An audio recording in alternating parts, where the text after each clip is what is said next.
Good morning guys, welcome back my channel. সকাল হয়ে গেছে। গুড মর্নিং সবাইকে। আমার চালিশোনাকেও গুড মর্নিং বলে দাও। কী হয়েছে? কি এইদিকে দেখো, এইদিকে দেখো, এই যে দেখো তোমরা বুধবার বাচ্চা।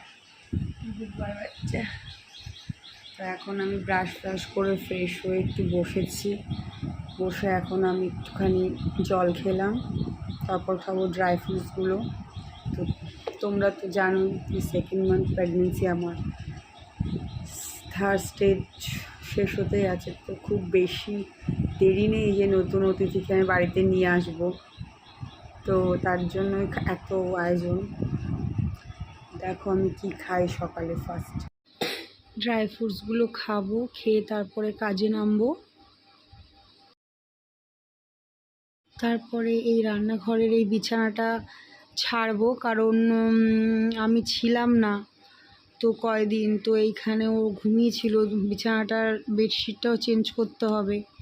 তাই এখন এই বেডশিটগুলো চেঞ্জ করে সব কিছু কাজবাজ একটু আছে। তো নিজেরও শরীর ভালো না, কিন্তু করতে তো হবেই না, সংসারের কিছু কাজ তো করতেই হবে। এবার যার জন্য এখন ফ্রেশ হচ্ছে, বিছানাটা ফ্রেশ হচ্ছে এখন। তারপরে আদার্স কাজগুলো করব। তো বেডশিটটা চেঞ্জ করব। বেডশিটটা চেঞ্জ করছি। এখন কটা বাজে? এখন বাজে 10:30, 11:15 মতনই বাজে। তো একটু লেটও হয়ে গেছে ঘুম থেকে উঠতে। তো ছেলের স্কুল নেই যেহেতু, যার জন্য এখন লেটও হয়ে যায় কাজ করতে। তো এইগুলো করে কাজবাজগুলো সেরে তারপরে ওয়াশিং মেশিনে অনেক জামা কাপড় দিতে হবে। তো সেইগুলো দেব, ওয়াশিং মেশিনে কিছু জামা কাপড়ও দেব, এগুলো করব কাজ। আমি সেইভাবে এখনও অবধি ভিডিও কিংবা ব্লগ কিভাবে করে আমি সত্যি সেভাবে জানি না, তবে চেষ্টা করছি। কারণ অনেক বন্ধুর রিকোয়েস্ট এসছে যে তুমি কেন ব্লগ বানাও না। তো বানাবো, ব্লগ বানানোর জন্য একাই সবটা চেষ্টা করি। তো আমাকে সেভাবে কেউ হেল্প করার নেই। হ্যাঁ, আমার ওয়াশিং মেশিনে জামা কাপড়গুলো দিয়ে এখন তারপরে যাব হচ্ছে, ওয়াশিং মেশিনে জামা কাপড়গুলো দেওয়া হয়ে যাচ্ছে। এরপর ওয়াশিং মেশিনটা চালিয়ে প্রায় 1-1.5 ঘন্টা তো একটু সময় লাগবে। তো ততক্ষণে নিজের টিফিন করে রেডি করি, কারণ বাচ্চাটাও এখনও ঘুমোচ্ছে, ওঠেনিও। তো ওঠার পরে আবার একটা কাজের তাড়া।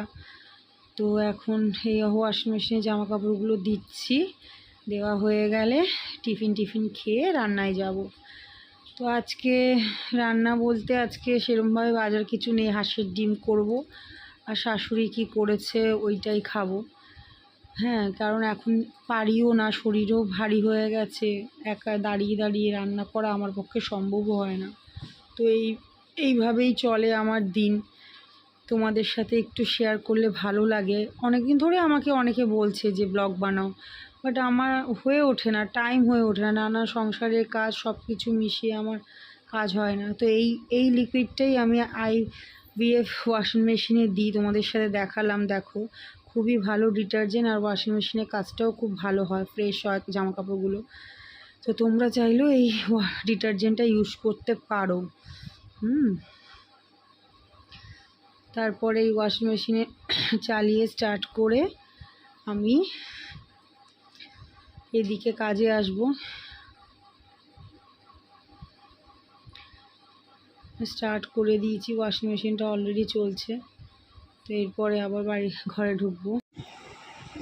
কি দেখছো তুমি? আমি আটা মারছি, তুমি রুটি খাবে? তুমি রুটি খাবে? আটা মেখে দিচ্ছি, রুটি খাবে? শুধু খাও হয়ে যাচ্ছে না, দিন দিন খাও হয়ে যাচ্ছে। খাও পোকো। দেখো তোমরা মুখটা দেখো, শুধু দুষ্টু বাচ্চার মুখটা দেখো, ওলে